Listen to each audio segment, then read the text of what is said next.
agora eu vou iniciar a gravação.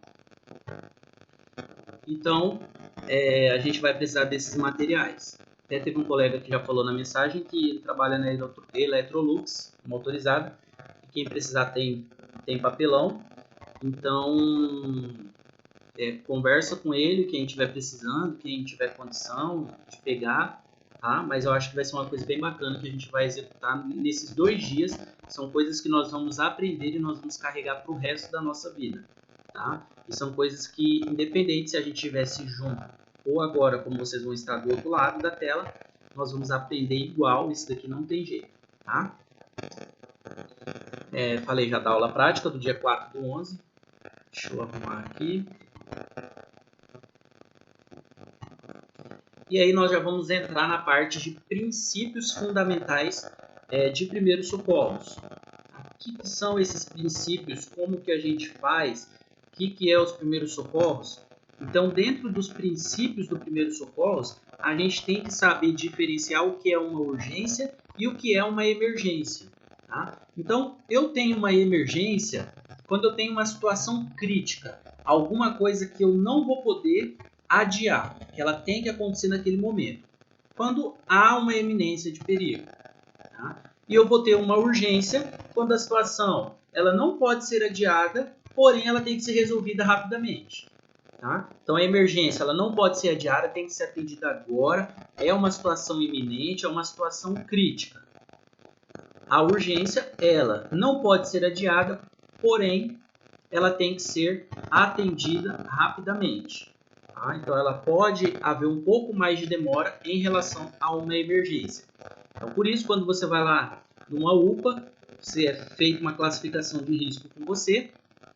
Quando você não está muito bem, você é atendido rápido. E quando você está bem, você não é atendido tão rápido quanto os outros que passaram na sua frente. Tá? Então, isso é saber diferenciar essa urgência da emergência. E dentro disso tudo, nós temos os aspectos éticos. Dentro desses aspectos éticos, eu tenho a imperícia, a imprudência e a negligência. O que é a imperícia? A imperícia é a inaptidão, a ignorância, a falta de destreza, insuficiência de conhecimento. Eu não sei como faz, mas mesmo assim eu vou lá e vou fazer. Então eu não estudei para fazer aquilo, eu não sei como faz, mas eu vou e vou tentar. Então isso é chamado imperícia. Então anotem que isso daí é até questão de prova. Imperícia. Imprudência, omissão de cautela. Eu sei como que tem que fazer, porém eu faço da maneira errada. Isso é imprudência. E a negligência, que é a omissão ou a não observância de determinados deveres. Tá? A gente pode aqui determinar como a imprudência, por exemplo, beber e dirigir. Eu sei que eu não posso fazer injeção de bebida alcoólica e dirigir, porém mesmo assim eu vou lá e faço. Isso é uma imprudência. E a imperícia é quando você não sabe fazer mesmo, mas mesmo assim vai lá e faz. E a negligência, que é a omissão, é o que a gente mais escuta, que são, num exemplo, seria uma pessoa que viu um acidente e não para pelo menos prestar algum primeiro socorro, como por exemplo fazer uma ligação para um serviço de urgência. Tá? Então isso é a negligência. Inclusive é previsto no Código Penal, né, uma quantidade de tempo para uma pessoa que não presta o socorro ou que foge do local da cena, e aí ela se enquadra num caso de omissão de socorro. Tá? Dentro do suporte básico, dentro dos primeiros socorros, os primeiros socorros nada mais é do que o suporte básico de vida, que seria uma base para que uma pessoa consiga sobreviver. Isso é os primeiros socorros. Nós temos uma cadeia de sobrevivência. Tá? Essa cadeia de sobrevivência eu estou trazendo para vocês para conhecimento. Tá? Então isso daqui a gente sempre tem que ter de cor, porque é um passo a passo. Tá? É uma corrente, e quando você quebra um gominho, um elo dessa corrente, a gente perde todos os demais processos. Então vamos supor, aqui na primeira corrente nós temos um telefone, que representa o contato com o socorro, a ligação para o socorro. Então veja, se não fizer o contato para um setor de urgência, para o SAMU, para o bombeiro, para ir socorrer, nós não vamos ter os dois últimos, que é o encaminhamento e a internação desse paciente. Tá? Então isso é uma sequência e que tem que acontecer dessa forma. Então nós temos a ligação, nós temos ali duas mãozinhas aqui, que representa o caso de uma RCP, tá? As massagens cardíacas, nós vamos aprender a fazer aqui, tá? Massagem cardíaca. A desfibrilação, que a gente usa um desfibrilador que se chama DEA. Eu vou trazer para vocês também, vocês vão conhecer ele. Tá? Aqui eu tenho uma ambulância que representa o encaminhamento desse cidadão para um setor de atendimento. E aqui seria a internação, a hospitalização, tá? Os cuidados intensivos.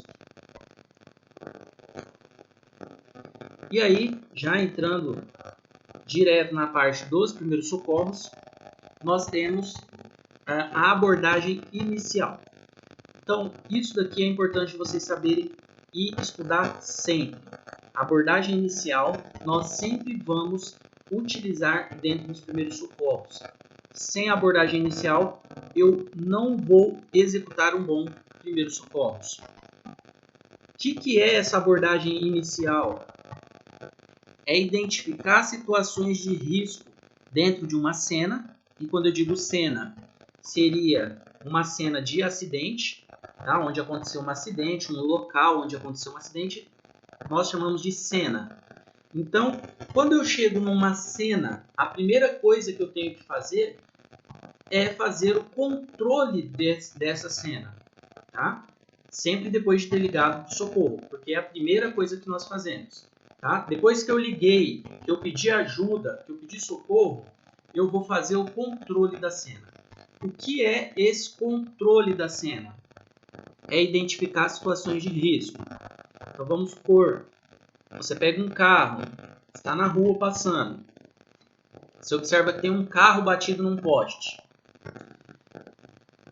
Primeira coisa que eu tenho que observar, se não tem um fio elétrico caído por cima desse carro.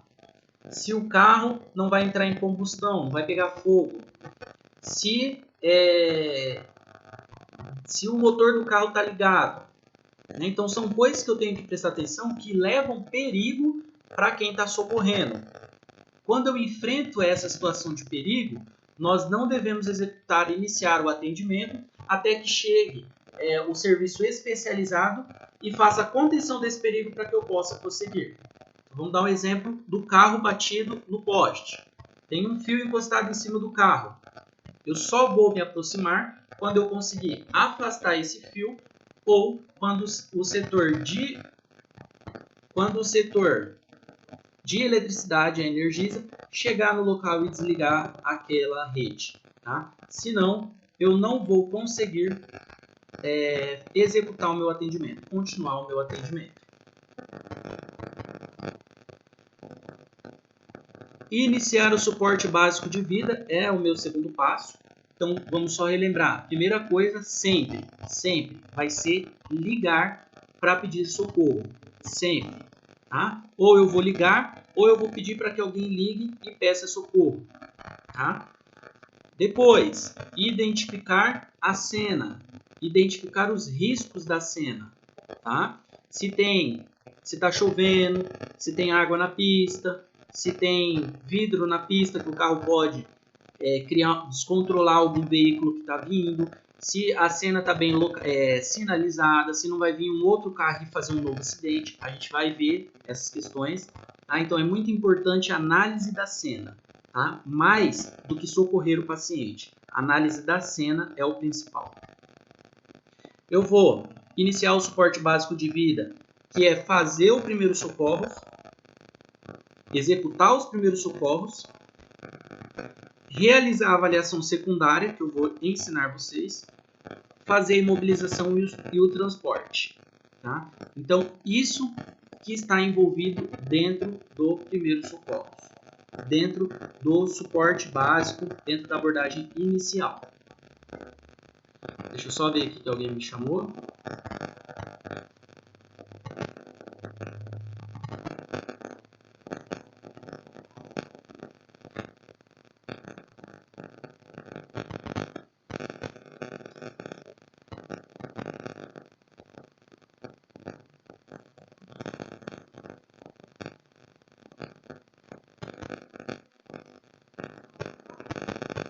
o Jean, ele fez uma pergunta. Nessa abordagem temos que analisar também a nossa segurança antes de começar o socorro. O principal, Jean, dentro da abordagem inicial, é você fazer esse controle da cena. Porque quando você faz o controle da cena, você já está identificando riscos. Mas esse risco é para quem? Para você. Tá? Então, nesse caso, quando eu encontro dentro de uma cena, vamos voltar no exemplo do carro batido no poste, que tem um fio caído em cima dele, eu não vou me aproximar, porque o risco é para quem? Para mim. Tá? Então, está tendo um risco para mim, então eu não me aproximo até que seja feita a contenção desse risco. Fez a contenção do risco, aí sim eu vou iniciar e vou executar o meu atendimento. Não consegui conter o risco, ainda há um risco muito eminente, eu não vou iniciar o procedimento até a contenção desse risco. Tá? Então isso é importante, sempre a segurança, a nossa segurança vem em primeiro lugar. Porque se eu não conseguir socorrer a pessoa por causa que eu sofri um acidente, então vão ser 2 acidentados que vão ter problemas, que vão necessitar de atendimento e não só mais um. Tá? A gente vai ver uma questão muito importante que aconteceu ainda há poucos dias, eu vou mostrar para vocês, que aconteceu em decorrência disso, tá? Desse problema. Então, abordagem inicial, identifica a situação de risco, vou fazer o suporte básico, vou realizar a avaliação secundária e vou fazer o transporte para o hospital. Na identificação, no controle da cena, o que eu tenho que verificar? Essa imagem, por exemplo, mostra que houve um carro que bateu numa criança, tá? O carro aqui com a criança, e o policial fazendo uma avaliação nesse paciente. E aqui, ao lado, um carro pegando fogo. Então, essa é uma situação onde nós não vamos nos aproximar. Tá? Em algumas situações, o primeiro socorros ele não é nada muito fechado. Ele deixa muito a critério do socorrista executar alguns procedimentos. Tá? Como, por exemplo, eu chego numa cena, eu sei fazer o procedimento de retirada. Estou falando de mim. Eu sei fazer um procedimento de retirada rápida da pessoa que está lá dentro do carro. Eu vou fazer a abordagem, mesmo a cena não estando segura, porém eu estou assumindo o risco. Tá? Faço a retirada rápida da pessoa e vou depois, longe do local da cena, onde está tendo perigo, eu vou iniciar os procedimentos. A gente vai aprender a fazer isso, tá? Fazer retirada rápida, porém é critério do socorrista fazer todo e qualquer tipo de procedimento numa cena. Tá? Então, se eu não sei atuar, por exemplo, com hemorragia, então eu não preciso saber atuar. Tá? Eu vou fazer aquilo que eu sei. O que eu não sei, infelizmente, eu não vou conseguir alcançar. Tá? Então é importante a gente saber que nós, muitas das vezes, vamos conseguir ser os heróis, mas muitas vezes também não. E quando a gente não conseguir ser o herói, nós não vamos nos martirizar por causa disso. Tá? A gente vai fazer aquilo que a gente pode dentro daquilo que a gente sabe. Tá? E se a gente não sabe, não tem problema. A gente vai esperar quem sabe e torcer para que a pessoa fique bem. Então aqui, como eu estava falando para vocês, a imagem, o carro pegando fogo e o policial atendendo a criança. Já que a criança não está tão ruim assim, ele poderia fazer uma retirada rápida dessa criança desse local para poder fazer o atendimento mais longe possível desse incêndio, né? E se fosse possível pedir ajuda para alguém ali que tivesse extintor de incêndio para tentar apagar e controlar esse incêndio. Tá? Mas não tendo, ele está realizando o atendimento o mais longe possível desse local de perigo. Essa é uma cena onde ele não deveria estar atuando, tá? Pelo menos não tão perto do perigo.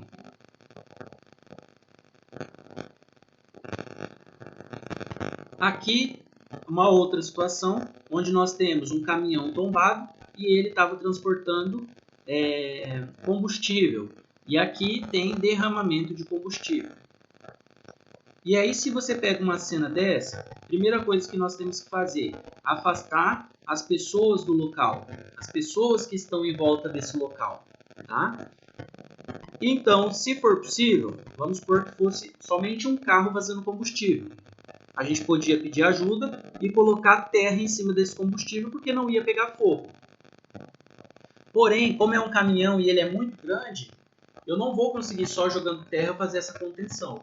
Então, o que eu tenho que fazer? Se tiver alguém ali, retirar o mais rápido possível. Se eu não conseguir retirar essa pessoa, eu vou torcer para que o socorro chegue o mais rápido possível para que faça a contenção desse ambiente. Tá? Então, é uma cena em que não é recomendável atuar. Tá? E se você for atuar, seja o mais rápido possível, retire a vítima e leve para mais longe possível. Em geral, nós usamos um perímetro de 100 metros. Esses 100 metros distante do local de acidente é uma metragem razoável para você conseguir prestar um bom atendimento para que não tenha riscos ou muitos riscos para você. Além disso, tudo que eu falei, tá? Da questão do incêndio, de combustão, de tudo que pode acontecer de ruim, nós temos que também fazer o controle da pista. Então veja que esse caminhão ele está tombado numa pista de mão dupla e é provavelmente uma BR. Então o que ele tem que fazer aqui?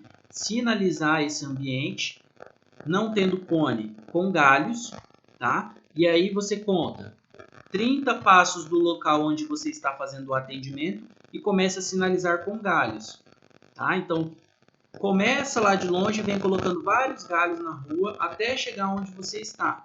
Para quê? Para que se alguém estiver vindo em alta velocidade, ele consiga ver os galhos e ver vários galhos na rua e saber que ali aconteceu alguma coisa.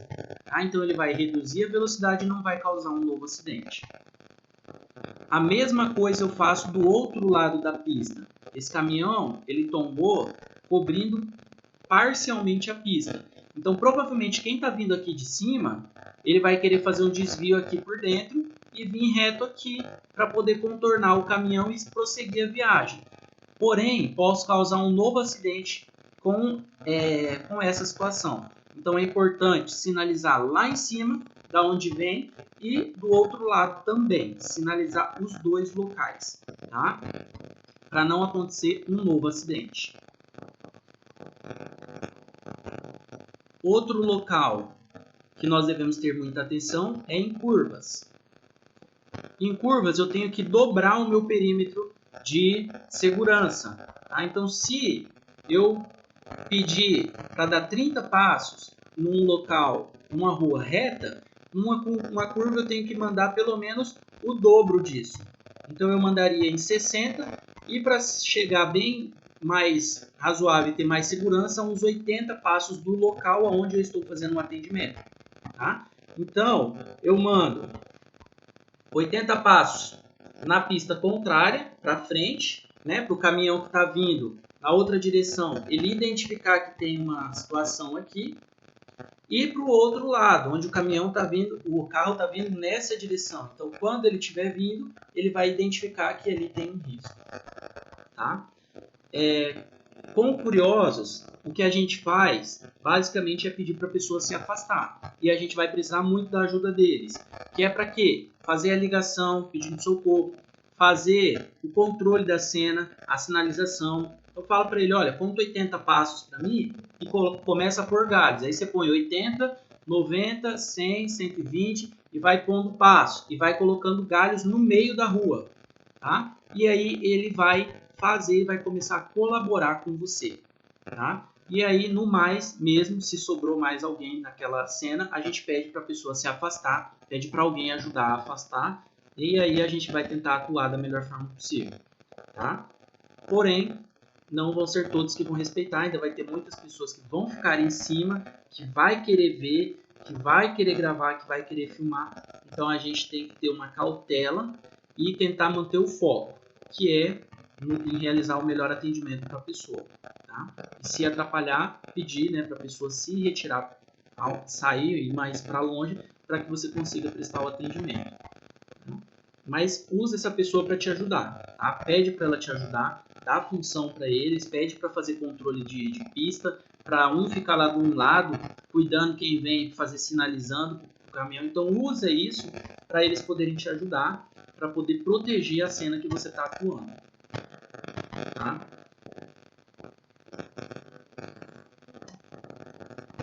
Deixa eu passar aqui. Então, curva, tá? É importante a gente sempre dobrar o perímetro de segurança. Uma curva à noite, eu vou quadruplicar, tá? Então eu tenho que fazer 4 vezes mais aquilo que eu faria num dia normal, num dia iluminado, com luz. Porque tá à noite, a visualização da pessoa ela é de mais ou menos 1 metro pelo farol. Então ela não vai conseguir enxergar a tempo. E aí a gente tem um outro problema, que é por ser noite a pessoa vai estar correndo e ainda numa curva ela não vai conseguir te enxergar.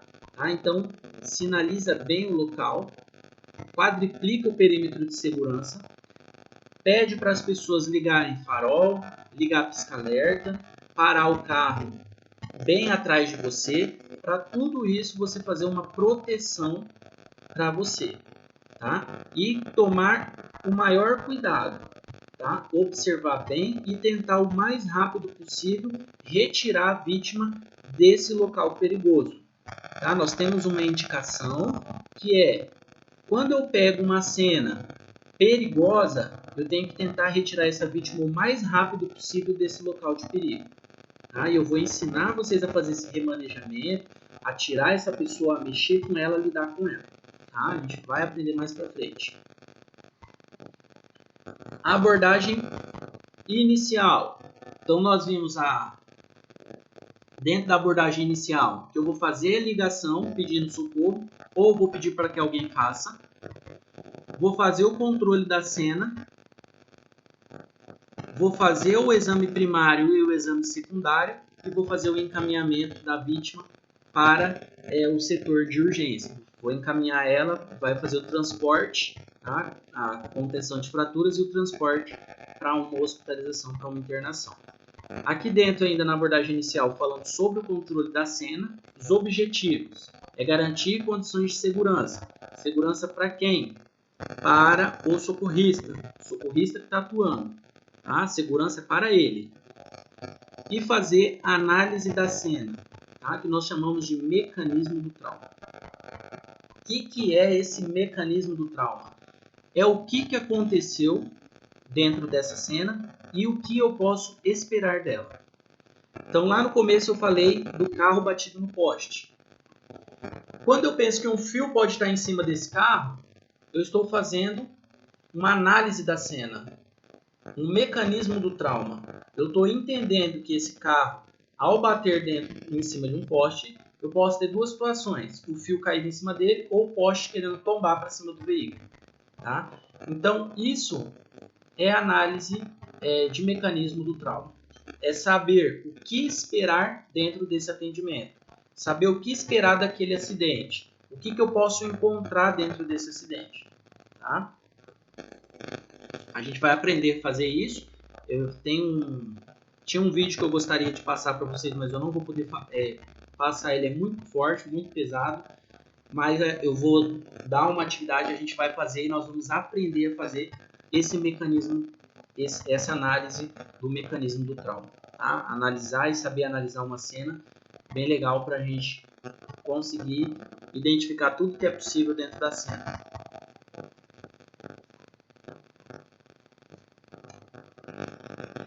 E aí, o que é muito importante?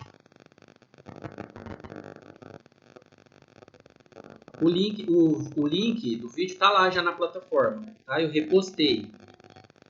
A gravação desse daqui eu posso colocar lá de novo. Não tem a gravação desse daqui eu posto e coloco lá, sem problema. Tá? Então, o que eu tenho que observar dentro do meu atendimento? Se há perigo para o socorrista, qual que é o tipo de perigo que ele está enfrentando ali? É incêndio? É fio elétrico? É perigo da pista? Uma pista muito perigosa? É curva? É clima? Tá noite, tá escuro, tá chovendo, tá? Tudo isso eu tenho que analisar quando eu estou dentro de uma cena. Tá? Então, quando você pega um período chuvoso, eu não posso só à noite, não adianta só eu dobrar o meu perímetro de segurança. Porque o tempo de frenagem ele é menor, o tempo de visualização ele é menor. Então eu vou quadruplicar na chuva. Se for uma chuva à noite, eu vou multiplicar ainda mais. Vou fazer 8 vezes. 8 vezes mais aquilo que eu faria durante o dia, num tempo normal. Tá? Então, analisem bem isso para que seja sendo o mais segura possível. Tá? Há tempo para o resgate? Há algum risco de combustão ou explosão? Tem local energizado? Tem risco de visibilidade? Tem condição climática ruim? E aí a gente vai... nós vamos ter esse cuidado para que a gente consiga fazer o nosso atendimento. Eu vou passar um vídeo aqui para vocês sobre cuidados na sinalização da pista. Tá? Eu vou parar aqui rapidamente e vou colocar esse vídeo para vocês.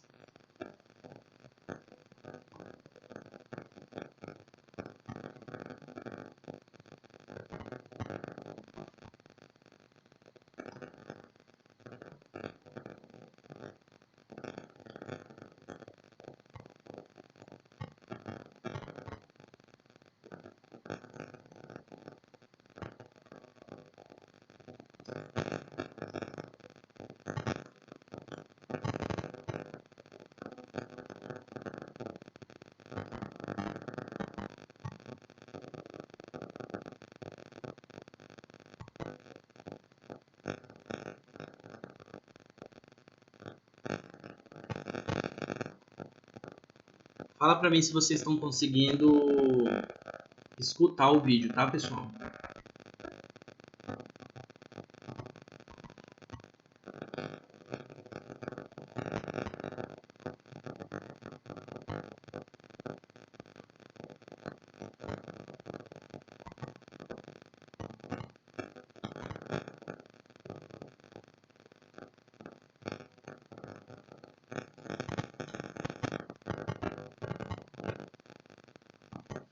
Vou ajustar aqui, tá, o vídeo, para ver por que não está saindo som.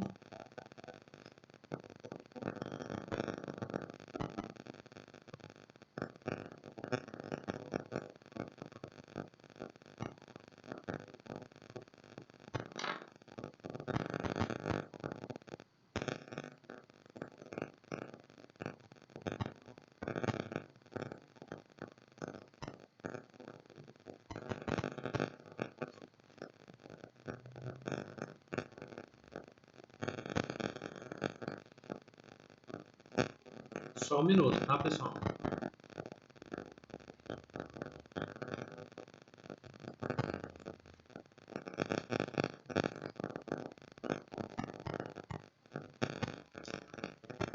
Os outros colegas também estão conseguindo ouvir?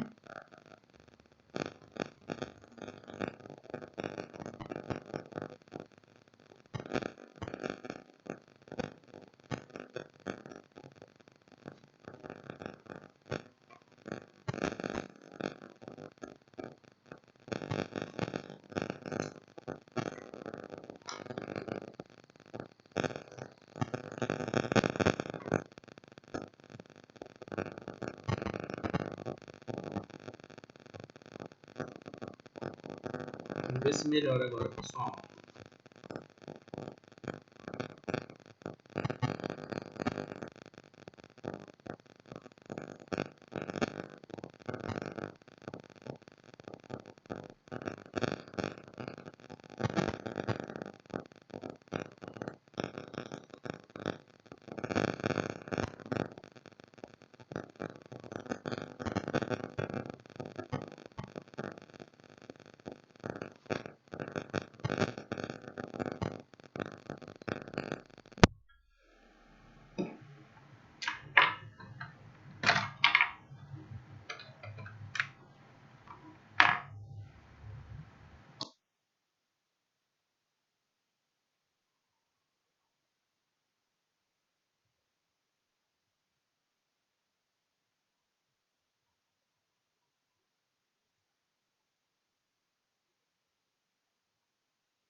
Vê se está saindo o áudio aí, pessoal.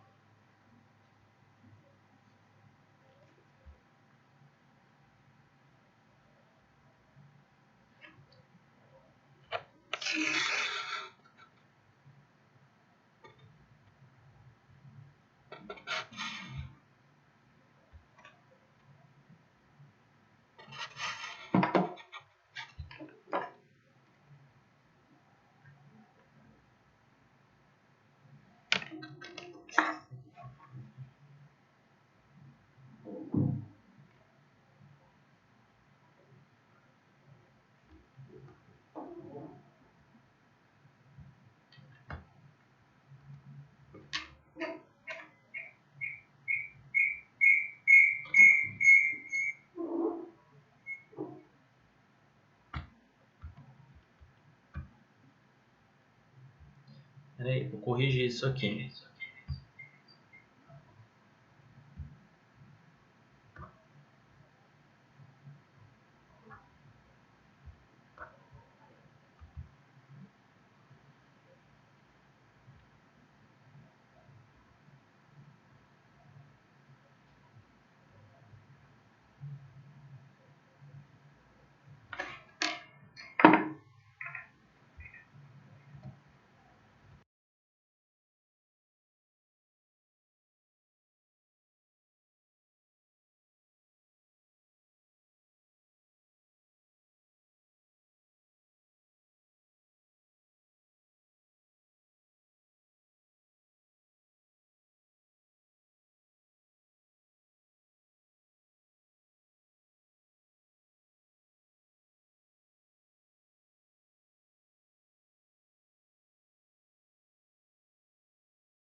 Estão conseguindo ouvir agora, pessoal? Legal.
Estão conseguindo ouvir? Voltou agora, né? Então vamos lá. O que eu estava dizendo? Esse vídeo que eu acabei de encaminhar o link para vocês, ele é um acidente que aconteceu lá em Dayatuba, de uns profissionais que estavam fazendo o atendimento em uma cena. Tá? Foram 4 profissionais, foram fazer o socorro de um paciente que tinha sofrido um acidente de moto, tá? E os profissionais foram fazer esse socorro. Não sei o que aconteceu mais dentro da cena, essa é uma reportagem onde os 4 foram atropelados. Foi primeiro uma moça, que infelizmente foi a óbito. Ela foi atropelada primeiro por uma moto, e aí um socorrista foi atender ela, acabou sendo atropelado também por um carro. E aí os outros 2 foram tentar socorrer os 3 que estavam feridos e também acabaram todos atropelados. Os 4. Apenas um que foi a óbito e os outros sobreviveram. Tá? Então esse foi um acidente real. Tá? Teve um outro também que nós tivemos essa semana não, no mês passado, onde houve um engavetamento, salvo engano foram 4 carros.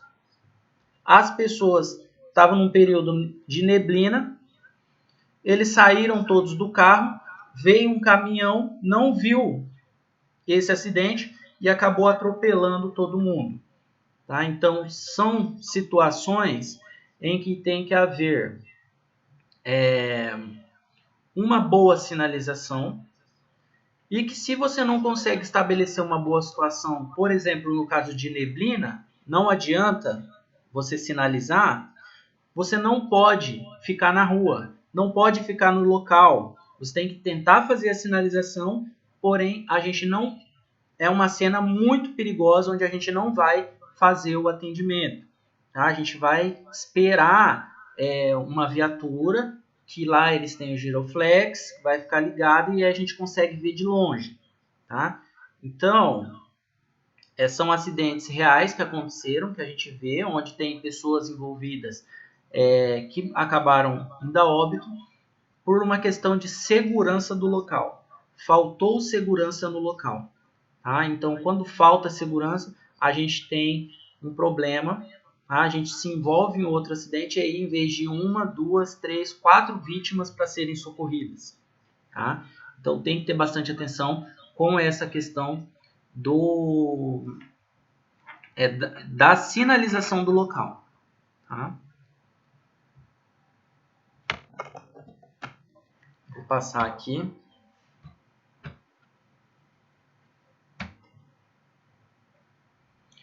Então, aqui dentro do suporte básico, a parte 2, a gente está falando de iniciar o suporte básico de vida, que é iniciar os primeiros socorros. Tá? Eu vou iniciar os primeiros socorros. Então, como que vai ser minha posição? Como que eu tenho que ficar para prestar os primeiros socorros? Então, essa primeira cena mostra para vocês a posição. tá? Essa imagem. Deixa eu diminuir aqui para mostrar para vocês.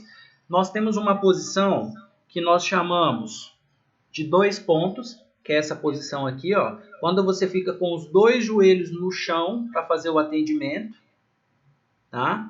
Nós chamamos de 2 pontos. Ou 3 pontos, que é quando você fica com o pé, um joelho e o outro pé no chão. Não importa os joelhos que estão no chão, tá? Pode ser ou o joelho direito ou o joelho esquerdo. Aquele que for melhor para você prestar o socorro. Então, lembrando, na hora de eu fazer essa abordagem primária, eu vou usar a posição de 2 pontos ou 3 pontos. Essa abordagem, pessoal, é importante vocês saberem que ela deve ser sempre pela frente da pessoa, tá? Eu nunca posso fazer uma abordagem vindo por trás da pessoa, porque ela vai estar deitada no chão.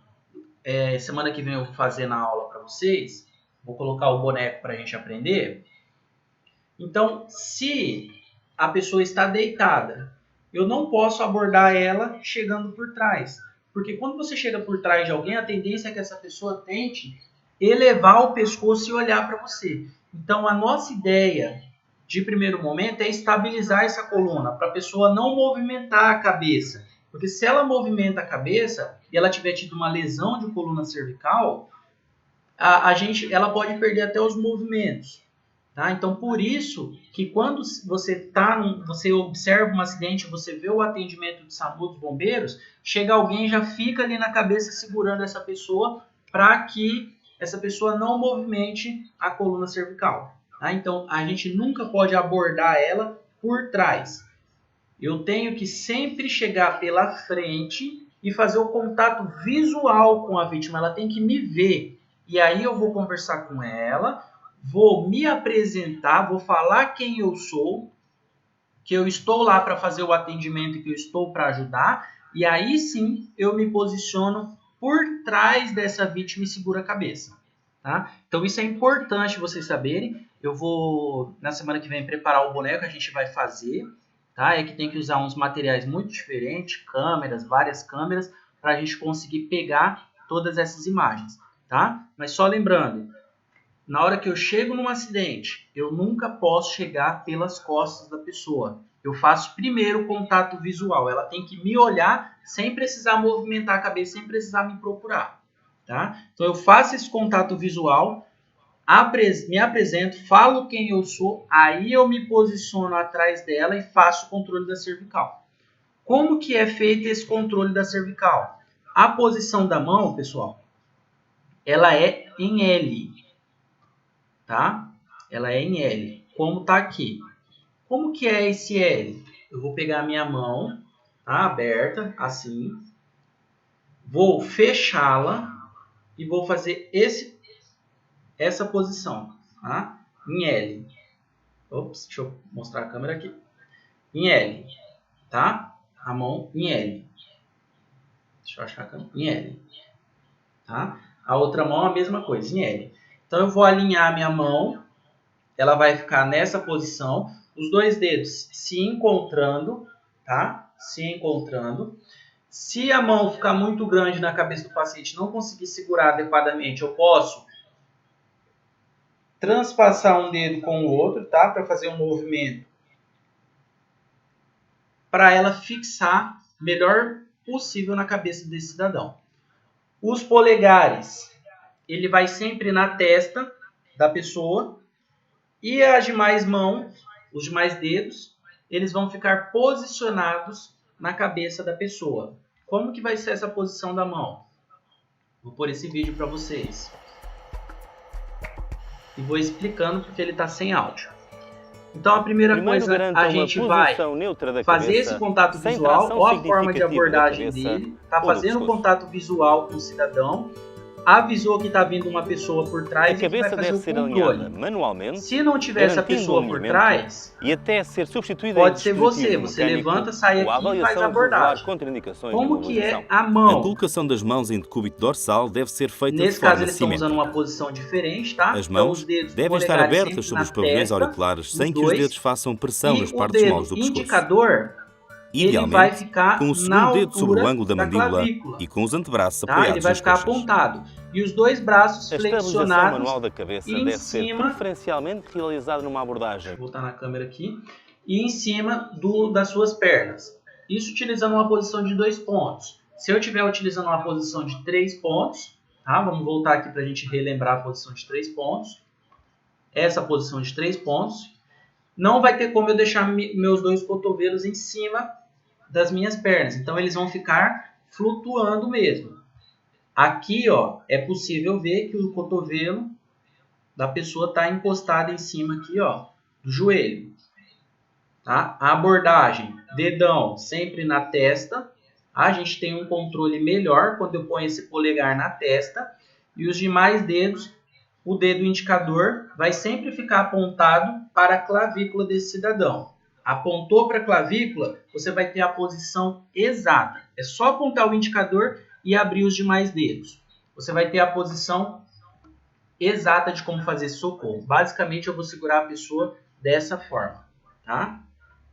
Com a mão segurando a testa dela, vou fazer dessa forma. Então, a gente vai ver, eu vou mostrar para vocês, a gente vai relembrar, tá? Eu vou trazer isso para vocês verem, para ficar mais fácil, tá? Mas gravem a posição, é em L, a mão aberta, o dedo indicador apontando para a clavícula, que sempre fica para baixo, e aí eu vou ter essa posição da mão, tá? O dedo ele pode passar ou ele pode também acabar abrindo, porque a pessoa tem uma cabeça um pouco maior, e aí eu preciso ajustar a minha mão para ela não movimentar a cabeça. O que é importante a gente saber? Numa cena que você está sozinho, a única coisa que você pode fazer é isso, tá? Fazer o controle da cervical. Ah, mas eu estava vendo a cena e encontrei uma hemorragia. Aí eu vou ensinar mais para frente como vocês vão fazer, tá? Mas a primeira coisa que vocês já sabem, como fazer um controle de cervical. Vamos pôr o vídeo de novo para vocês verem. Então a abordagem sempre pela frente, uma se posição apresenta, neutra da fala cabeça, o que você vai fazer, sem ó, tração contato significativa visual da com a cabeça pessoa. ou do pescoço. Quando você chegar e fizer a abordagem por trás dele, você vai fazer o controle da cervical com o dedo polegar e até ser sobre substituída a em sua dispositivo testa mecânico e o dedo ou a avaliação indicador revelar sempre contraindicações de apontando para a imobilização. região da A clavícula. colocação das mãos em decúbito dorsal deve ser feita de forma simétrica. Apontando para a clavícula. As mãos devem Olha estar aqui, abertas sobre os pavilhões demais auriculares dedos sem que os dedos abertos, façam pressão nas tá? partes moles do A pescoço. minha mão não chega até aqui, não tem Idealmente, problema, vai mais com o para segundo cima. dedo sobre o polegar ângulo da vai ser sua mandíbula referência, e o com os polegar antebraços sempre apoiados na nas testa. coxas. E os dois cotovelos sempre A estabilização apoiando manual da cabeça deve ser preferencial em cima do seu joelho, e quando você usar a posição de 3 pontos, ele vai ficar solto mesmo, vai ficar flutuando. E uma coisa que é importante, depois que você fez o controle da cervical, você só solta se o paciente estiver morto, tá? Então, controlou a cervical ali, você segura e só vai sair dali quando chegar o socorro, ou se acontecer uma coisa muito grave, você precisar sair. Precisa avaliar, precisa fazer alguma coisa diferente, chama um curioso e põe ele para segurar a cabeça para você. Tá? A gente não solta. Eu vou ensinar como você passar esse controle da cabeça para outra pessoa. Vou ensinar vocês a como retirar essa pessoa. Tá? Eu espero que até lá a gente já tenha tido a oportunidade de fazer pelo menos uma aula presencial para que vocês consigam fazer e executar todos esses procedimentos. Tá? Mas não tendo essa possibilidade, a gente vai fazer com que a gente tenha. Certo, pessoal? Acho que ficou claro até aqui. Alguém tem alguma dúvida? Quer fazer alguma pergunta?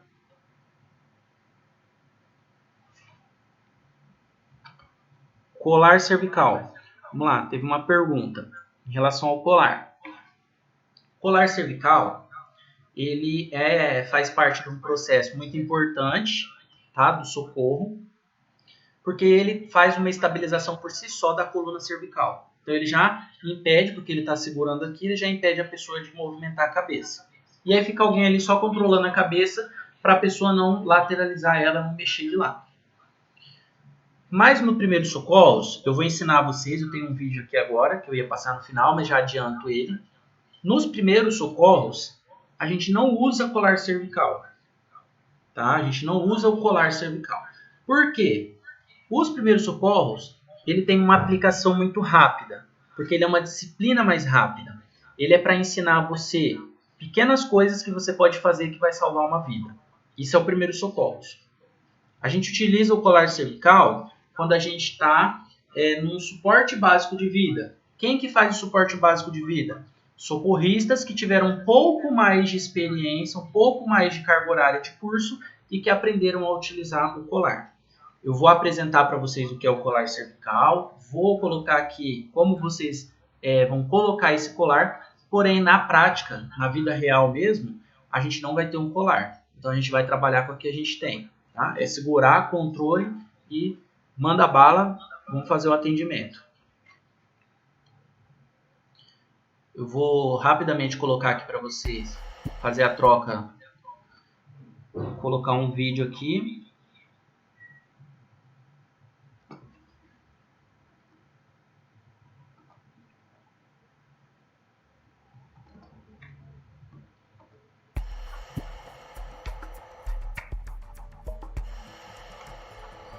Então esse daqui No é um primeiro vídeo, ó, contacto com a contato vítima, visual. deve ser feita uma Tá? chamada Ele de chegou e fez atenção o para contato que a visual vítima com a não mexa a pessoa, cabeça. fez o controle, A lembrando colocação polegar do na classe cervical testa, pressupõe a garantia de que o todos os identificador princípios para a fazendo, estabilização manual da cabeça estão apontando assegurados. para O alinhamento nariz-umbigo é condição a obrigatória. clavícula.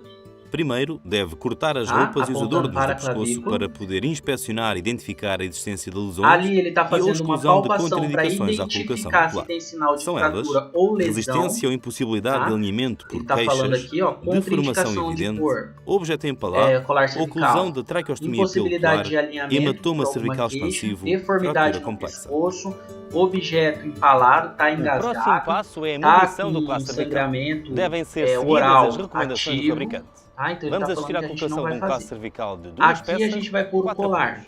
Com a mão Tá? fechada, medimos a distância entre Ele o está ângulo da fazendo a mandíbula medição e a do base do colar para ele pescoço. escolher. A gente usa com as Depois, mãos, 4, transpomos 5, essa 6 medição dedos, para vai o colar, colocando que e vai estará fazendo a pronto a ser medição. colocado. Tá? Olha como que ele está medindo.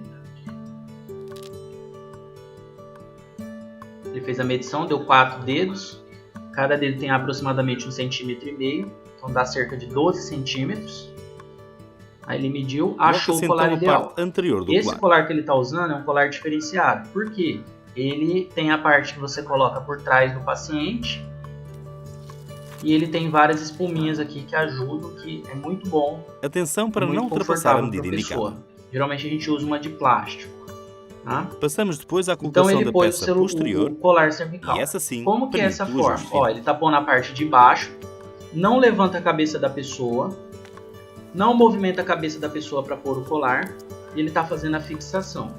Tá? Eu levo um colar cervical também, vou ensinar para vocês bem mais devagar, para Assista vocês agora à aprenderem, colocação de um classe cervical de 4 saber apoios, como colocar, mas peça porém, única. na prática mesmo a gente O não colar vai entra pela região conseguir. posterior. O ajuste da parte anterior ao pescoço é feito na vertical.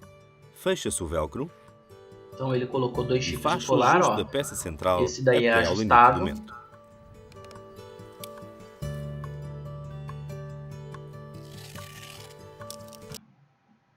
Então, o colar ele tem 2 partes, ele é mais ou menos dessa forma. Só que uma das partes, ele tem a parte onde você vai encaixar no pescoço.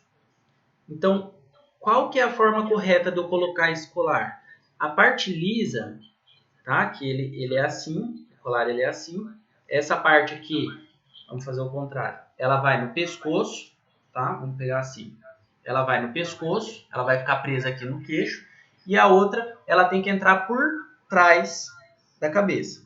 Como a cabeça vai estar estabilizada, eu sempre coloco a parte lisa primeiro. Por quê? Que ela vai entrar aqui atrás e depois eu só fecho com a parte que vem no pescoço aqui e encaixo ela no pescoço e clampeio, coloco o velcro. E aí está colocado. Então a parte lisa sempre vai arrastando pelo chão, vai passando pelo chão rente à cabeça dele, não levanta para pôr, tá? Coloca. E aí vai sobrar a parte que vem no queixo você traz ela para frente e ajusta ela no queixo. Está colocado o colar. Tá? É muito simples, dá mais trabalho na mulher, porque geralmente o cabelo, quando a pessoa cai, ele fica sempre atrás da roupa e a gente tem que sempre ter o trabalho de colocar a mão por baixo e tentar tirar o cabelo para não machucar. Tá? Mas eu vou ensinar vocês certinho para a gente conseguir colocar, saber colocar esse colar. Mas o ideal é que na prática, mesmo na vida real, a gente não use ele, faça somente mesmo o suporte básico, faça somente o primeiro socorros. Alguém tem mais alguma dúvida?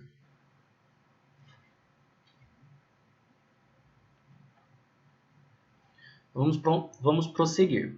Aqui, acho que alguém me perguntou alguma coisa de sangramento, alguma coisa assim.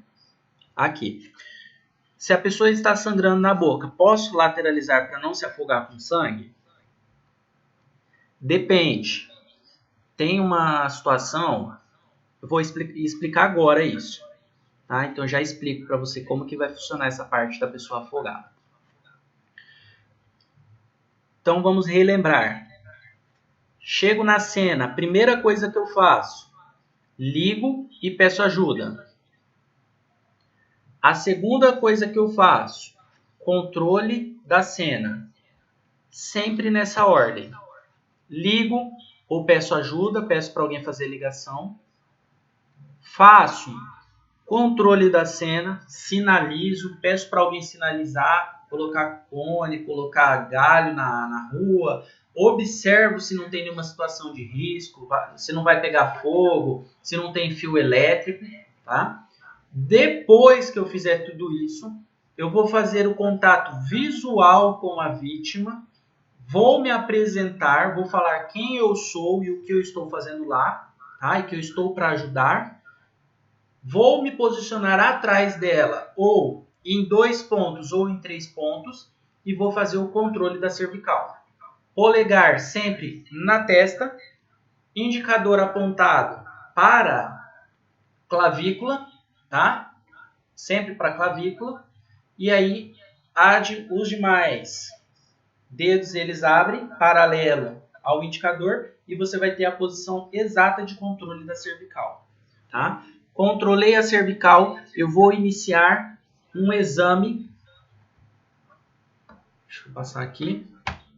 Esse daqui, que se chama avaliação primária. Avaliação primária. Por que primária? Porque é a primeira avaliação mesmo, que eu vou fazer na pessoa, no paciente. Tá? Essa avaliação, ela é envolvida em 5 letras. Essas letras eu preciso guardar. Eu preciso saber de cor. Ah, isso é pergunta de prova. Então, gravem. Não é muito difícil. Vou passar um macete aqui para vocês. Letra A. Lembre-se sempre de via aérea. A letra A representa via aérea. A letra B representa respiração. Tá? Vou explicar cada um depois. Letra C. Circulação. A letra D é nível de consciência e a letra E é exposição. Então, a gente tem 3 letras que acabam me falando a resposta do significado dessa letra. O A de via aérea, o C de circulação e o E de exposição. E eu só tenho que lembrar o quê? O B de respiração e o nível de consciência, que vai se encaixar onde não tem combinação da letra com o significado. Tá? Então, na letra A, o que é essa letra A? O que é essa via aérea? Vocês devem ter estudado na parte de anatomia, né, que nós temos a via aérea inferior, que é a boca, e a via aérea superior, que é o nariz. Essas são as nossas vias aéreas. Elas não podem estar obstruídas para eu prosseguir no meu atendimento. Então, por que foi colocado letra A, B e C? Porque eu só posso ir para o B depois de ter passado pelo A. Depois do meu A tá ok. Eu só posso ir para o C se o A e o B estiver ok. E assim sucessivamente. Tá? Então, no A, o que eu faço no A? Vou abrir a via aérea dessa pessoa e vou ver. Então, como que eu abro a via aérea se eu estou fazendo o controle da cervical dele? seguro a cabeça aqui. Preciso soltar para mim avaliar uma mão para eu conseguir avaliar a via aérea dele. Então, a posição da minha mão, ela vai mudar na cabeça da pessoa. Então, em vez de eu segurar ela assim, eu vou ter que transformar a minha mão em uma pinça para que eu consiga imobilizar somente a testa dela. Então, eu vou ficar segurando a pessoa com a mão assim. Eu estava assim, né? Fazendo o controle dessa forma. Agora, eu vou posicionar e vou segurar ela dessa forma. Tá? Pinçando a cabeça. Com a outra mão, dedo indicador e médio, eu vou elevar um pouco o queixo e vou abrir a boca. E aí, como eu estou atrás da vítima, abrindo a boca dela, eu vou olhar e ver se não tem sangue dentro da boca. Como que eu sei que tem sangue? Você vai abrir a boca dela e vai ver que tem uma poça. Se tiver uma poça, ela está com a via aérea obstruída. Eu preciso desobstruir essa via aérea. Tá? Como que acontece essa desobstrução? Virando a pessoa. Mas e a cervical? Se a pessoa estiver morta, ela não conseguir respirar, não adianta eu segurar a cervical. Nessa situação, a gente tenta fazer uma lateralização segura dessa vítima, tá? Vou ensinar vocês também, mas a gente vai lateralizar ela. Não tem outra forma de corrigir esse problema, tá? Lateralizou ela, saiu o sangue, abriu um pouco a boca, saiu o sangue, aí eu volto ela e refaço a minha avaliação iniciando da letra A. Tá? Então, lembrando, letra A de via aérea, abrir a boquinha e olhar a boca da pessoa para ver se essa pessoa não tem uma obstrução de via aérea. Tá? Letra B, respiração. Observar no tórax da pessoa, tá? Se ele expande, se ele tem expansibilidade. Se está expandindo, é porque tem atividade pulmonar. Então, ele está respirando. A outra forma de eu ver se a pessoa respira é colocando 2 dedos aqui embaixo do nariz e vendo se essa pessoa tem respiração, tá? Não importa a frequência, não importa, só saber se ela está respirando. Respirou? Ok. Vamos para a próxima letra, tá? Então, vamos voltar. Letra A, via aérea, boca. Vou abrir a boca e vou ver, tá? Se tem alguma coisa obstruindo a via aérea. Tem bala, tem sangue, tem alguma coisa. Vou expandir, vou lateralizar para isso que está obstruindo a via aérea sair. Volto para a posição da pessoa. Vou ensinar a lateralizar bonitinho, tá? Volta na posição.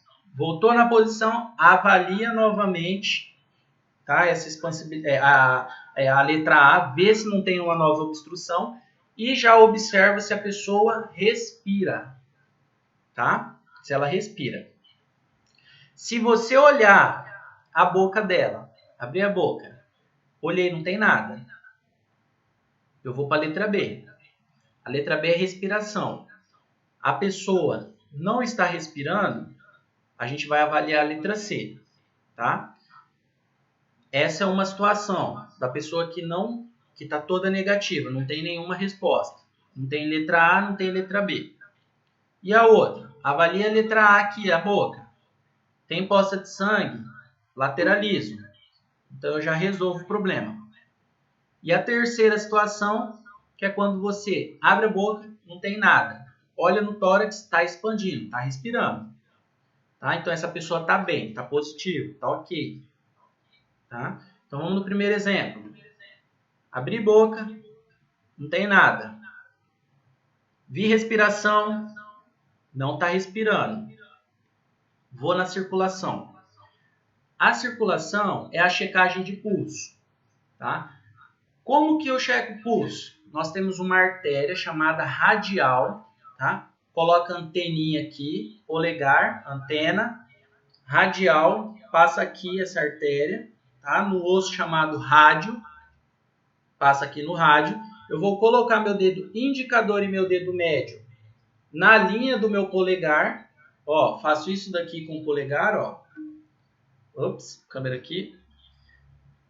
Linha do polegar e vou colocar meu dedo indicador e médio, tá? Linha do polegar, ó. Dedo indicador e médio. E vou tentar localizar o meu pulso. Faça isso em casa. Localize seu pulso. Aqui você vai ver se a pessoa tem pulso, tá? Localiza seu pulso aí. Tem que sentir o pulso. Por que eu não posso fazer com o polegar? Muitas das vezes, você tem uma artéria que passa próxima aqui do polegar, tá? Muitas das vezes você vai colocar aqui o seu dedo para tentar medir e você vai sentir não a artéria da pessoa, e sim a sua, aquela que está passando próxima. E aí vai te dar uma falsa impressão de que a pessoa tem pulso, tá? Porque você está sentindo o seu pulso e não o dela. Então, por isso a gente sempre vai checar com o dedo indicador e dedo médio, tá? Só com esses dois dedos. Outro local que dá para eu checar pulso, pescoço. Nós temos traqueia, tá? Traqueia. Pega aqui na traqueia. Do ladinho da traqueia, dedo indicador e médio. Acha aí também. Localiza seu pulso. E aqui você vai sentir o seu pulso, o pulso da pessoa no caso. Então são dois, ou do lado de cá ou do lado de cá. Um dos dois lados, tá? Você vai conseguir checar o pulso da pessoa. Se ela não respira, ela não responde e não tem pulso, a gente vai para RCP, que é o que nós vamos aprender lá no dia 14/10. Tá? Se ela, letra A, olhei, está obstruído, virei, lateralizei, devolvi para a posição, avaliei, não respira, mas não responde, né? Porque a via aérea, ela não está falando. Se ela não está falando, mas está respirando, eu vou seguir para o pulso. Não sei checar pulso, não é obrigatório você saber checar pulso. Tá? Nos primeiros socorros, não é obrigatório o socorrista saber checar pulso. Se ela não responde, não respira, está morta. A gente vai aprender dia 14/10 RCP. Se ela não responde, mas respira, está viva. Ela tem pulso. Ela tem circulação. Tá? Nunca vou pegar uma pessoa que está respirando e que não tem pulso. Tá? E aí eu vou seguir para a letra D. D de dado. E na outra que eu falei para você, no outro exemplo, onde a pessoa tem a via aérea ok, ela está falando. Se ela fala, ela respira. E se ela respira, ela tem pulso. Tá? Então a ordem é sempre essa. A pessoa falou, você já pula direto para a letra D. Tá? Porque se ela fala, ela respira, ela tem pulso. Então eu já vou avaliar a letra D. Vamos voltar aqui para vocês verem. Se ela falou aqui na letra A, então ela respira, ela tem circulação, está viva. Eu vou avaliar só o nível de consciência dela. O que eu tenho de nível de consciência? O que eu preciso saber? Se a pessoa está orientada ou confusa. Somente orientada ou confusa. Ou se ela está inconsciente. São essas três coisas que eu preciso saber. Se ela está inconsciente, se ela está orientada ou se ela está confusa. E a letra E, na exposição, que é quando vocês veem o SAMU ou o bombeiro cortando a calça da pessoa, ele está expondo aquela região onde a pessoa está referindo dor. Então, nesse caso aqui, você vai perguntar se ela está com dor, ela vai falar que tem, aí você vai expor aquela região para avaliar se não tem alguma coisa que você não está conseguindo enxergar visualmente, olhando. Tá? Então, letra A de via aérea, letra B de respiração através do tórax expandindo ou dois dedos no nariz, circulação radial aqui da anteninha, tá? No rádio, ou nas carótidas, tá? Ou um lado ou no outro. Nível de consciência, se a pessoa está consciente ou inconsciente, se ela está orientada ou confusa. E a exposição, que é onde ela tem dor. Tá? É importante gravar isso daqui, ter de cor isso daqui, é pergunta de prova. E aqui, ó, eu deixei umas perguntas que vai deixar mais rápida essa avaliação para vocês. Que na vida real a gente vai acabar esquecendo. Então eu deixei essas três perguntas aqui que vai facilitar a sua avaliação. Então vamos lá, primeira pergunta aqui, que você vai fazer para a pessoa, para o cidadão que está lá no chão. Qual é seu nome? Se a pessoa está me respondendo, eu já avaliei a letra A, letra B e letra C.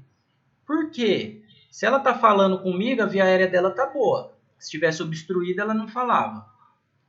Se ela fala, ela respira. Logo, ela tem pulso. Tá? Então, eu já avaliei letra A, letra B e letra C. Se a vítima não responder, aí você tem que fazer a avaliação minuciosamente, começando da letra A, indo para a letra B e indo para a letra C. Tá? Vamos na ideia de que a pessoa respondeu para vocês. Qual o seu nome? Ela falou o nome. Você pergunta o que aconteceu. Você vai estar avaliando a letra D. O que você tem que observar nessa resposta? Se a pessoa está falando aquilo que realmente aconteceu. Tá?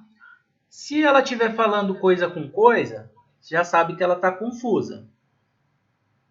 Tá falando coisas que não existem, coisa fora da realidade, é uma pessoa que está confusa. Então, eu já avaliei o nível de consciência dela. Tá? Ou ela me falou tudo e a história que ela me disse está batendo. Então, ela está consciente. E a terceira pergunta é onde dói? Eu vou estar avaliando a letra E, que a letra E é na exposição. Então, onde dói? Está doendo o meu pé. Então, eu vou lá no pé, vou tirar o tênis, vou tirar a meia e vou avaliar aquele pé. Se não está com uma fratura, se não está com hemorragia, se não está torcido, se não está luxado. Então, tudo isso eu vou avaliar e vou identificar para a gente fazer as correções. Tá? Aqui, alguém ficou com alguma dúvida? Quer fazer alguma pergunta? Não entendeu?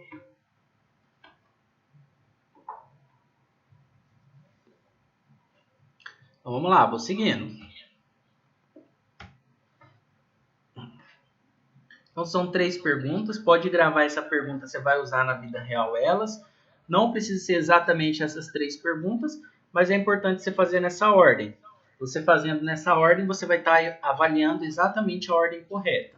Tá? Porque se tiver alguma pergunta aqui que você não obter a resposta, vai te confundir. Tá? Então, você já chega e pergunta, o que aconteceu? A pessoa não te responde, você fala, ai meu Deus, o que eu tenho que fazer agora? Porque você já está avaliando o D. Tá? Então, por isso é importante perguntar primeiro o nome da pessoa. Avaliação secundária. Essa avaliação secundária, a Gui Quirino está perguntando para mim, ou o Gui, não sei, está perguntando para mim se o material vai ficar disponível. O material está disponível lá no portal, eu já coloquei as 6 aulas lá, e os vídeos todos que a gente está assistindo aqui tá lá também. Tá? Avaliação secundária. A avaliação secundária consiste na gente identificar lesões que não foram observadas na avaliação primária. Uma pergunta que pode surgir é: por que você não conseguiu identificar a lesão na avaliação primária? Porque na avaliação primária a gente tende a avaliar coisas que são mais significativas à vida. Então, por isso a gente avalia via aérea, respiração, circulação, nível de consciência. A gente não está lá para identificar, por exemplo, na primária, eu não estou fazendo a primária para identificar fratura. Tá? Então, eu estou identificando na avaliação secundária aquilo que eu não vi na avaliação primária. Tá? Que pode ser fratura, traumatismo, hemorragias, pode estar acontecendo e na avaliação secundária eu identificar. Tá? Então, a avaliação secundária ela consiste em palpar todas as áreas do corpo de forma organizada. Como que eu vou fazer essa palpação? O que é palpação?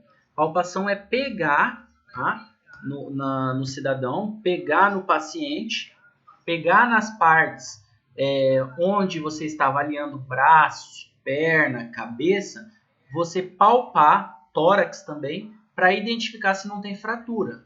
Então eu vou fazer alguns movimentos de palpação, que a gente fala, para eu identificar algum sinal de fratura naquela região. O exame secundário vai me ajudar onde? Principalmente nas escolas. Por quê? A criança cai, vem para você segurando o braço e você quer saber se tem fratura. Para eu saber se tem fratura, eu tenho que pegar, eu tenho que palpar, eu tenho que identificar se naquele membro não tem uma deformidade, se não tem uma descontinuidade óssea, tá? E aí nós vamos verificar a questão de sinais vitais, que vocês já aprenderam a identificar. Pulso é o principal no exame secundário. E aqui tem a parte da avaliação secundária. Eu começo na cabeça, pegando mesmo na cabeça, palpando a cabeça. Se eu pegar alguma coisa diferente, peguei aqui na cabeça, tem uma parte que é mole. A cabeça tem que ser dura.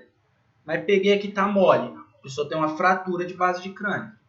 Significa que ela tem uma fratura na cabeça, tá? Se ela tem uma fratura, ela tem um traumatismo craniano. Então você já pegou ali um problema, tá?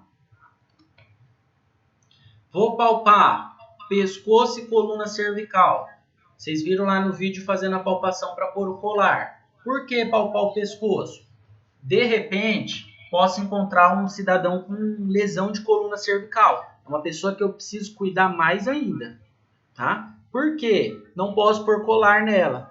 Se eu pôr colar, eu vou estar estirando aquele osso, tá? E pode causar uma outra lesão, tá? Então, por isso a gente não é indicado o uso de colar em lesão de cervical, tá?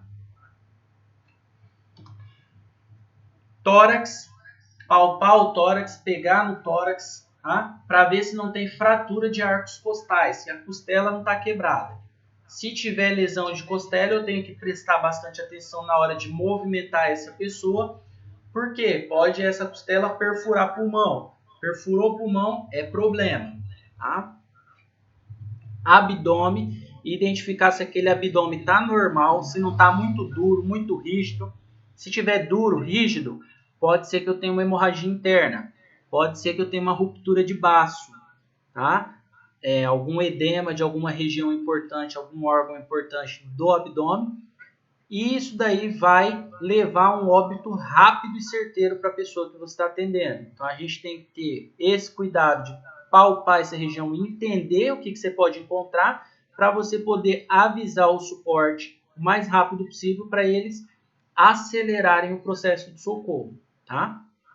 E as extremidades, que são mãos e pés. Então a gente vai fazer essa palpação para identificar lesões nessas regiões.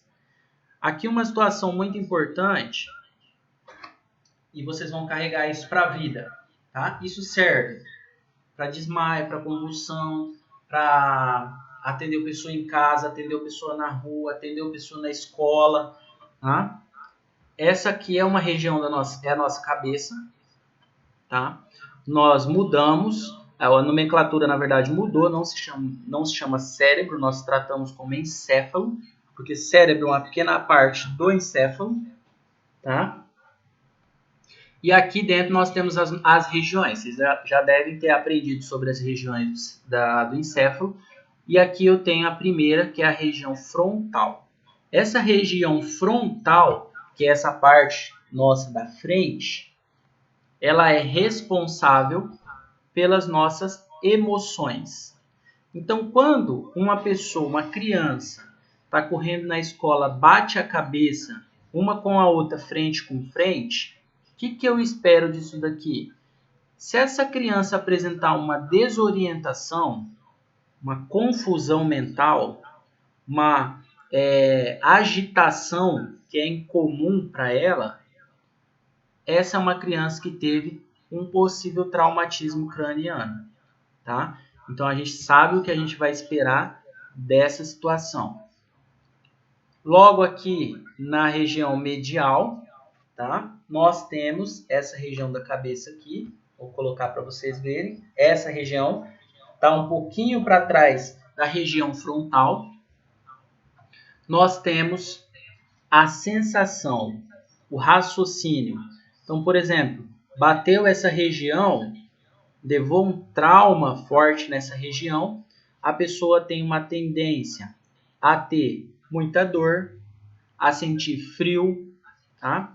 Então, quando você pega um cidadão, acontece sempre, sofreu um acidente, caiu de moto, e ele teve um traumatismo, na verdade, você chegou e não sabe se essa pessoa teve um traumatismo. Você não sabe se essa pessoa teve um traumatismo. Ela começou a apresentar frio, teve traumatismo, tá? Geralmente, na grande maioria, 99% dos traumas, dos acidentes, a pessoa vai apresentar frio. Por quê? Teve um traumatismo nessa região aqui, no lóbulo parietal, tá?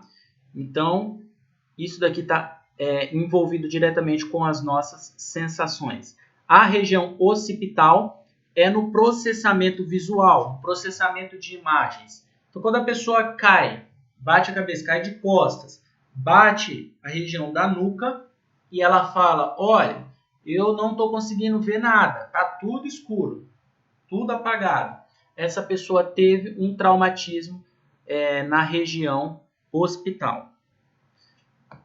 Logo aqui na região temporal, nós temos a área de Broca, que é responsável pela fala. E aí na região, a área de Broca, que é mais aqui. E no restante dessa região temporal, nós temos a parte auditiva. Tá? A pessoa está ouvindo aquele zunido no ouvido, teve um traumatismo forte na cabeça, já pode considerar um traumatismo craniano. E aí tem os tipos de trauma. Tá? Então não precisa ficar também muito preocupado, porque tem o trauma leve, o trauma grave e o gravíssimo. Durante a avaliação da cabeça, a gente vai palpar todo o couro cabeludo. Deixa eu ver aqui uma pergunta que fizeram. Desmaio. Vamos voltar aqui. A pessoa bateu a cabeça, teve um desmaio, ele está muito relacionado com a questão do processamento visual e do raciocínio. Então, ela pode ter tido um trauma nessas três regiões, no lóbulo parietal e no occipital. Tá? São essas três regiões que podem ter sido afetadas quando a pessoa bate a cabeça e tem um desmaio. Que envolve também a parte de sensação. A sensação, uma das sensações é o equilíbrio. Tá? Então, aí, quando ele tem um apagão, o equilíbrio é perdido. Durante a avaliação da cabeça, a gente vai palpar couro cabeludo, vai checar a pupila. Isso daqui eu vou ensinar, mas para vocês só verem, terem conhecimento. Tá? Mas dificilmente a gente vai executar esse tipo de procedimento, tá? Lá numa cena de acidente. Tá? Então, dificilmente eu vou conseguir fazer um exame secundário, porque o socorro aqui dentro do município ele é muito rápido, em algumas situações. Nós temos essa situação aqui de otorragia, que é uma das indicações de traumatismo craniano, que é o sangramento pelo ouvido. Tá? Nós chamamos de otorragia. Temos o trauma facial. Traumatismo facial é uma questão que a gente pode enfrentar. Isso daqui é um trauma facial também. Há um corte contuso na região de face. Desvio de traqueia, que é o pescoço aqui, a traqueia está torta, porque teve traumatismo de tórax, teve um trauma grave de tórax. A gente pode encontrar esse tipo de alteração. Aí, nesse caso, a gente não usa colar cervical também. A gente tem que lembrar de avaliar a clavícula. A gente acaba sempre esquecendo numa queda de avaliar a clavícula. E é muito importante que clavícula pode perfurar pulmão. Avaliar tórax. E aí tem a parte de imobilização e transporte da vítima para o hospital. E aí a gente vai ver essa parte de imobilização e transporte da vítima, tá? Mais para frente. Tem essas atividades aqui que eu fiz de fim de aula. E aí eu gostaria que quem está participando fizesse essa atividade aqui e já encaminhasse ela no meu e-mail para eu fazer a correção com vocês, tá? Para vocês terem isso daqui salvo no computador para vocês estudarem para a prova. Deixa eu lembrar aqui onde que eu mando o meu e-mail.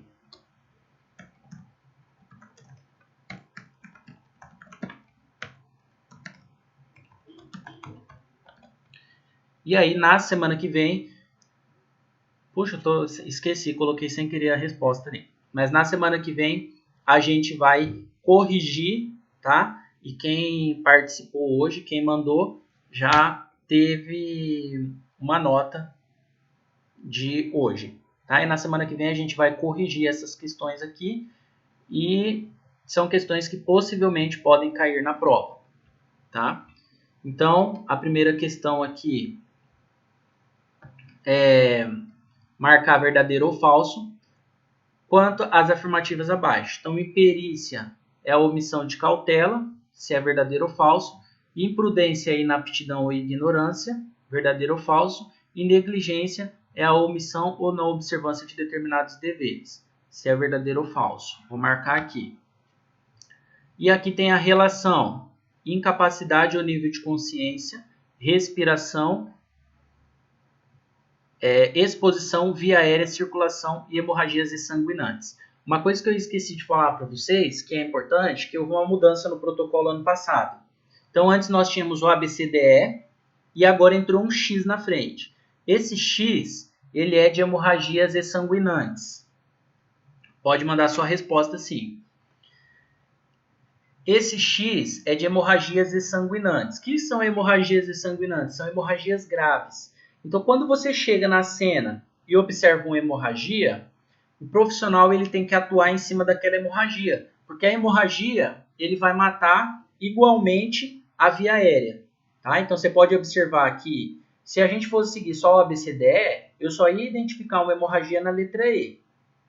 Tá? Por quê? Que era onde o paciente ia me reclamar de dor. Ou quando eu fosse expor aquela região. Então, a hemorragia sanguinante ela mata tanto quanto uma via aérea ausente. Então, nesse caso, se você tem uma via aérea ausente e você tem uma hemorragia sanguinante, o profissional vai ter que pedir uma ajuda para alguém poder fazer a contenção da hemorragia sanguinante e resolver a via aérea. Então, vão ser duas pessoas, uma atuando na via aérea e a outra na hemorragia. Tá? Se porventura você está sozinho, aí você tem que primeiro resolver a hemorragia. Tendo em vista que se você tentar resolver primeiro a via aérea e a pessoa voltar, ela já vai voltar sem sangue. Tá? Então ela vai morrer igualmente. Então eu tenho um tempo de até 5 minutos que a pessoa pode ficar sem respirar. Então eu tenho esse prazo para eu resolver essa hemorragia. Então eu faço a contenção rápida dessa hemorragia. Vocês vão aprender torniquete. Faça a contenção rápida dessa hemorragia. Aí eu vou lá executar rapidamente a desobstrução da via aérea. Tá? Então aqui eu já dei a resposta já para vocês. De hemorragia sanguinante, vai sempre entrar o XABCDE. XABCDE. Aí nós temos uma pergunta. Assinale a alternativa incorreta. O que você faz quando você chega numa cena? Então você vai assinalar essa pergunta para mim. Tem uma outra atividade de verdadeiro ou falso, tá? E aí a gente vai assinalar essa pergunta aqui no verdadeiro ou falso. E é isso, pessoal. Então encaminhe para mim até sexta-feira essas respostas para eu já conferir já colocar no meu arquivo de notas, tá?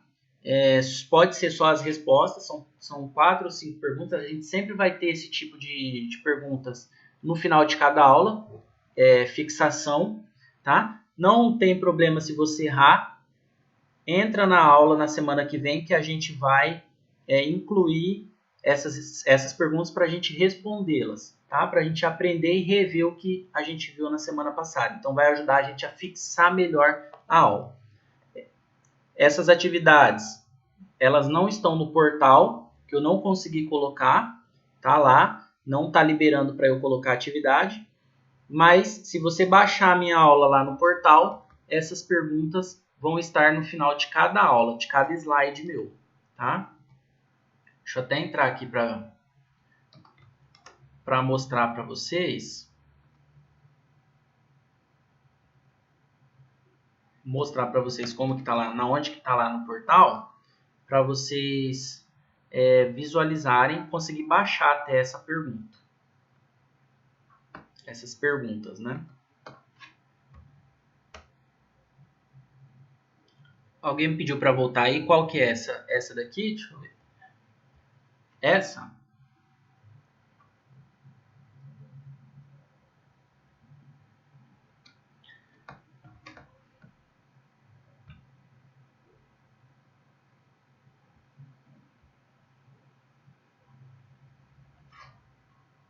Deixa eu só achar aqui para vocês onde que tá.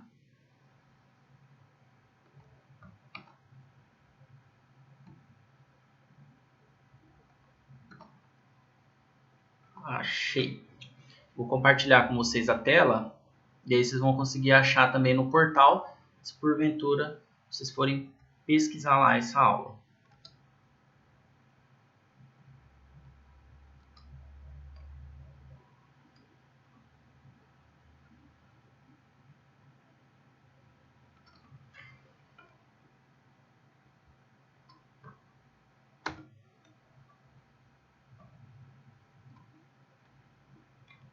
Então aqui no final de cada aula já tem todas as perguntas, tá? Ó, então você vem aqui, ó, faz o download do arquivo, você já vai baixar exatamente os meus slides, tá? Todos eles já estão aqui. Tudo que a gente tem que aprender naquela semana, naquela aula, tá? Então você consegue fazer o download aqui do arquivo e aí no final desse arquivo tem todas as aulas. Ele já está em PDF, então se você de repente precisar copiar dali e já mandar direto para mim, então você consegue baixar essa aula, tá? Então tá aí, ó, todos os slides com todas as atividades, tá? Então é isso, galera. Muito obrigado pela participação de vocês. Se precisar de alguma coisa, eu estou à disposição. Manda no meu e-mail. Estou também no grupo lá do WhatsApp, tá? Onde vocês... Deixa eu voltar a minha imagem aqui. Pode me chamar lá. Eu sou difícil de responder o WhatsApp, mas me chama lá no final do dia, eu sempre olho, tá? Muito obrigado pela participação de vocês. Tamo junto. Vamos aprender. Vocês vão sair daqui sabendo primeiro socorro, sabendo atuar, sabendo resolver uma cena, sem ter medo, sem balbuciar. Vocês vão sair daqui de cor sabendo. Eu repito bastante, então fixa demais essas aulas, tá? E aí a gente tendo a oportunidade, a gente agenda uma aula prática e a gente vai fazer essa aula prática, tá? Então, muito obrigado a todos. Estou à disposição. Muito obrigado.